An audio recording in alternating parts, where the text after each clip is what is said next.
Brian was 21 when he died, and even though he was 21, he hadn't really grown up in any of our eyes, been older.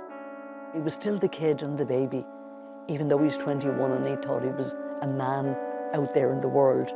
My name is Pat Dunne, and this is my brother Brian Hobbs. Brian was born the youngest member of the family of Thomas and Mary Hobbs, the last of 7 children. When my brother was born, my mum had not picked a name for him. So when she brought him home and placed him in my arms, I was 14 years old, and she asked me, what should we call him? I just said Brian out of the blue for no reason.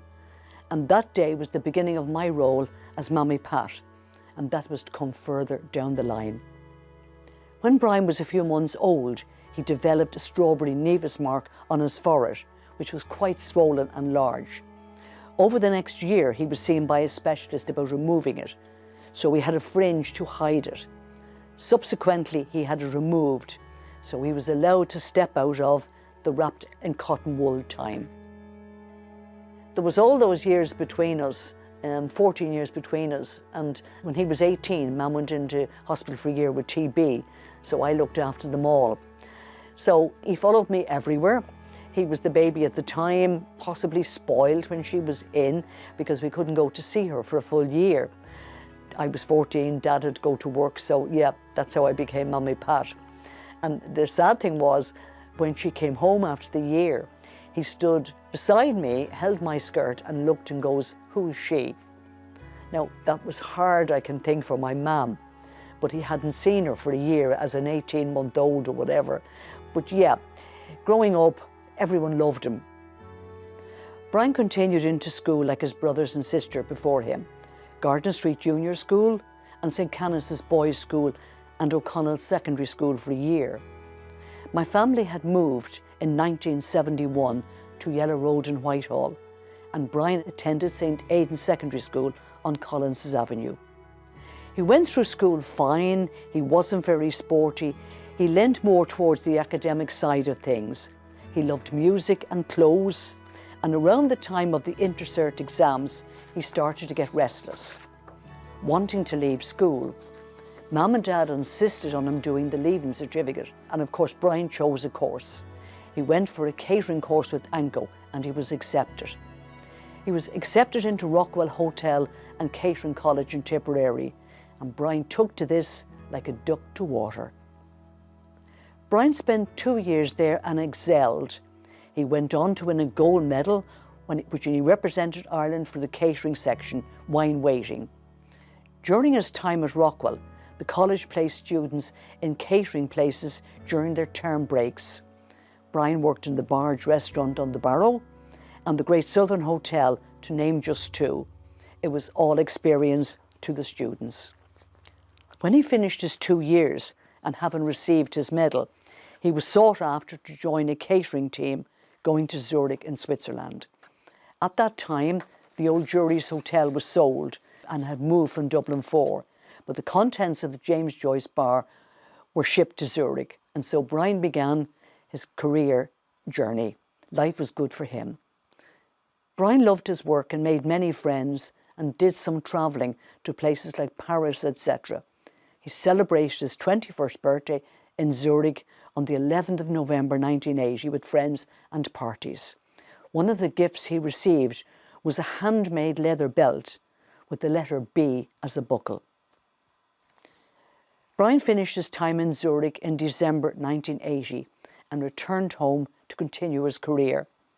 In a short time, he had secured a job in Saks Hotel in Donnybrook, and he looked on that as a step up the ladder. Lots of testimonies from his Rockwell colleagues suggest that Brian was ambitious and was going places in the catering world. With him being back home, Brian caught up with all his old friends and enjoyed life in the locality. He loved dancing and socialising, and Brian had grown into a fine young man, good-looking, full of charm, the chat, very confident, loved his clothes and loved to look well. In other words, he fancied himself. While Brian settled home very well and into work and to social life, he found settling into home life with my parents a little harder. At this stage, my dad was 73 years of age and my mum was 66. And Brian had been away at college in Zurich for 3 years now. So bedtime and rising times were very different from Brian's, especially with work and socialising hours. So Brian decided that if he was having a late night, he would stay with my brother Gerard, who was just above Brian in age, and they were fairly close. Gerard was married and lived in South Circular Road. On the night of the Stardust dance competition, Brian had friends taking part. His boss in work would not give him the time off, it being Valentine's night in the hotel industry. But his boss relented at the last minute and Brian took a taxi to the event. None of us knew he was going. My mum and dad were in the Stardust complex that night, in the Lantern Rooms. My dad was receiving a trade union medal for long-term services to the union and work with senior folk. At the union dinner in the Lantern Rooms, the smell of smoke was mentioned, and the lady who collected my parents said she would drop them home. The Lantern Rooms was cleared very quickly, and when it was discovered there was a fire in the adjoining Stardust, Mum and Dad took the lift, not knowing Brian was there. Mum remembered the smell and the sight of the smoke as they came out. It was a habit of mine to ring my mum every morning and ring my brother Peter, who lived at home in the evening. And next morning I rang Mum as usual and we talked about the fire and how happy they were to be home safely and how they'd enjoyed themselves in the earlier part of the evening. Mum mentioned that Brian had not come home, but we both thought he worked late and had an all-nighter as he sometimes did. We talked in general and she said my brother Peter was working that day. And he never worked on a Saturday as Davies was normally closed on Saturday, but he was catching up on work. As the morning went on, I was listening to the radio and the TV and I got an uneasy feeling for some reason, intuition maybe. But it was a sense of doom. I rang Mum again on the pretense of something or other and asked her, had Brian come home yet? And she said, no. I felt uneasy, so I rang Gerard and his wife Bernie, and they said Brian was not with them. So I rang Peter in work to voice my concerns. Peter rang some friends and rang Brian's work, which said that Brian had gone to the Stardust, and so started what was the day that was to change our lives forever. By late morning, my sister Anne and her husband Victor started the rounds of visiting all the hospitals. I stayed at home close to the phone and awaited news as they continued their search. Having covered the hospitals to no avail, it was suggested to him that they go to the morgue. So Peter, Anne and Victor joined the long queue outside the morgue. This account is what my late brother Peter related to me word for word on the night after the fire when I called over to my parents' home. He said there was a lot of Garda in the morgue and a nun inside the building. Each body, or what was left of each person, was laid out on a row by row on black bags with a number on it. Brian's number was 29. They spent a long time going up and down each row trying to find Brian. Anne and Peter had stopped with what was left of someone's clothes. It was a piece of belt with a leather buckle and a buckle B, and a piece of jacket. The Garda came over to them and asked if they recognised any items, but they were looking for a body, so they were not sure. How could you be sure of anything in such a horrific scene? The Garda suggested to them to look around at what there was and maybe decide that was Brian. I can't even imagine how Peter, Anne and Victor felt in such circumstances, but they got the courage and said, yes, this is Brian.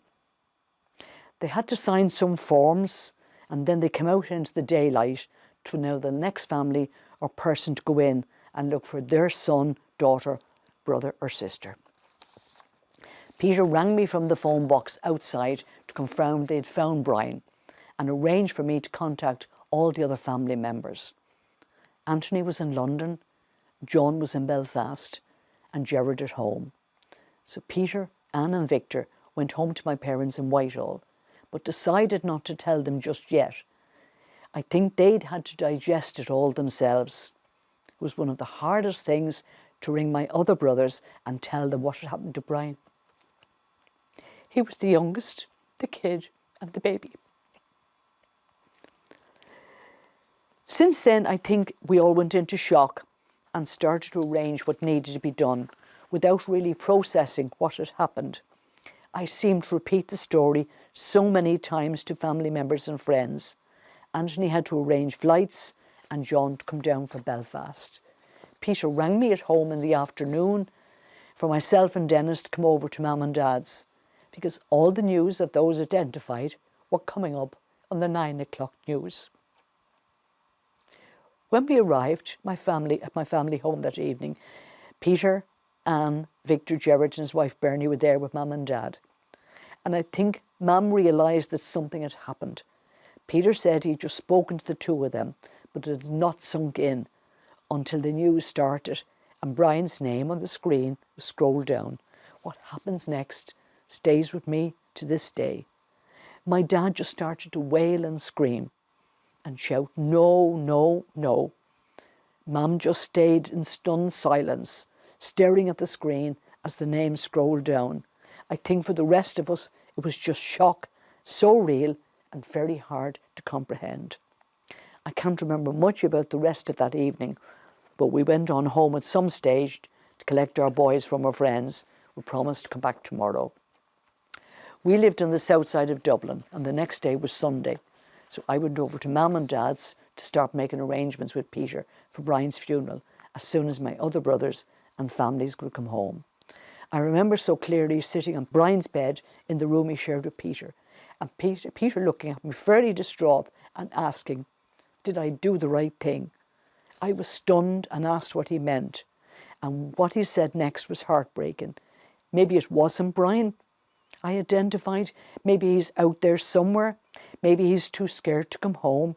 Maybe he's done a flit, sleeping it over somewhere. Such was the pressure Peter felt, and such were the harrowing circumstances he found himself in. I tried to reassure him that he had done the right thing, while feeling within myself the same doubt that Peter felt, but couldn't voice it or even think about it. We talked with Mum about the funeral, as Dad was just too distraught to even talk about Brian. It was decided that Peter and I would go to the undertaker's on Sunday afternoon and arrange the funeral. We decided on the removal on Monday and funeral on Tuesday to allow for everyone to come over. We went down to the funeral home in Ballybock to make arrangements. It was our first time to ever do this. As the funeral director went through the details, we had decided on St. Fintan's in Sutton, and one of the questions was, would Brian be wearing a habit? In those days, that was the norm, and Peter answered very sharply, no, we've nothing to put into it. But I said yes, as I knew my mother would ask that question when we got home. Sure enough, when we got back home, she asked me what colour habit he had. And when she looked at the receipt, because she looked at the receipt, and when I said blue, she was pleased, as she said this would match his eyes. Mum and Dad wanted to see Brian at his removal, but I had to tell them that the coffin was closed, as Brian was very badly bruised. Mum accepted this in as much as she could. She was a very practical woman. My dad did not accept it. He really wanted to see Brian. Such lies I had to tell to both my parents while keeping it together for everyone else. Most of the next few days were a blur, as so many people called and phoned, and we were all exhausted. We also had the press and the TV crews outside the door. At times it felt like it was someone else's funeral. On Monday morning I answered the door to Mr. Hoy, who called to see us, and as I opened the door to him, he turned around and waved to the press and the TV crews. It was like a photo shoot for him. My father was pleased to see him, but I had to get all the boys out into the back garden, as there was plenty of muttering, starting with him being there at our home. He promised he would do everything he could for us, and that we would find out how all this happened, and said if we needed him, just to call him. But we did not need him. Ours was the first funeral of the Stardust victims, as far as I know. Outside the church and inside there were hundreds of people, family, relatives, friends. Some of Brian's works colleagues flew in from Zurich, and also some friends and staff from Rockwell College attended. On the morning of the funeral, my dad would not leave the house and refused to go until he saw Brian. It took some time and some cajoling him, But we got there in the end. In the church, there was lots of government people. For what reason, I don't know. But the press and TV assured they were all seen. The ceremony passed in a blur, and there were so many people come up to us all. The cemetery was the hardest part for us all. My dad was inconsolable. Mum was just stunned and shocked by the magnitude of it all, as were all the rest of us. As I said earlier, it was like someone else's funeral, not ours. At times I would have loved to have done the funeral again, just for the family. Over the next few days, everyone went back to their lives in as much as they could at the time. Within the next few weeks, a tribunal was organised to look into what happened that night. In the meantime, my brother Peter, sister Anne and brother-in-law Victor, John Keegan, Vincent Hogan, Jimmy Kiernan and some other family members formed the Stardust Relatives Committee to represent the families and to get to the bottom of what happened and why, how our loved ones had died. Over the next few weeks, my mother was convinced Brian would walk through the door. My mum and dad went to Galway for the weekend the following Easter for a break. While there, she looked for Brian, because that was where he last worked, in Ireland in the Great Southern Hotel. While there, she tapped two boys on the shoulder, thinking they were Brian, until they turned round. My father had the beginnings of dementia. Just after Brian's death, he was assessed by Dr. Ivor Brown, who diagnosed the fast onset due to unresolved grief for not having seen Brian's body and not being able to grieve properly. For all of the rest of the family, life went on, but it changed forever. The dynamics of our lives and family would never be the same again. My mum and dad lost their child.